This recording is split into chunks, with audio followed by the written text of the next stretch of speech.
16 వారాలు ప్రతి వారం ఒక చిన్న శివలింగం తయారు చేసి ఆ శివలింగానికి పూజ చేయాలి మీరు. 16 వారాలు అయిపోయాక 17వ వారం ఈ శివలింగాలన్నింటినీ తీసుకువెళ్ళి ఎక్కడైనా జలంలో కలిపేయాలి. అది ఈ ప్రక్రియ. షోడశ సోమవార వ్రతం అని ఒకటి ఇచ్చారు. మహాశక్తివంతమైన వ్రతం. అసలు ఏమిస్తుంది వ్రతం అంటే ఏమి ఇవ్వదు అని అడగండి, అంత శక్తివంతమైంది. ఒకటేమో ఆర్థిక సమస్యలతో బాధపడే వాళ్ళని చాలా తేలిగ్గా గట్టెక్కిచ్చేస్తుంది. రెండోది ఈ బ్రహ్మచారులు కన్యలు ఉంటారు కదా, వీళ్ళందరికీ యోగ్యులైన జీవిత భాగస్వాములను తీసుకొస్తుంది. అలాగే ముత్తైదువులకి అఖండమైన సౌభాగ్యం ఇస్తుంది.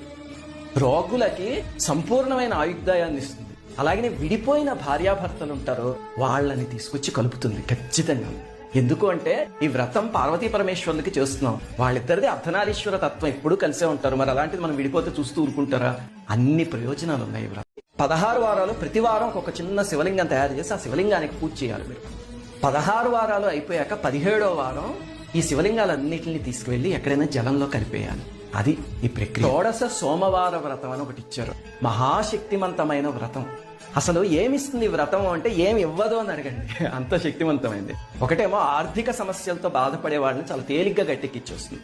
రెండోది ఈ బ్రహ్మచారులు కన్యలు ఉంటారు కదా, వీళ్ళందరికీ యోగ్యులైన జీవిత భాగస్వాములను తీసుకొస్తుంది. అలాగే ముత్తైదువులకి అఖండమైన సౌభాగ్యం ఇస్తుంది.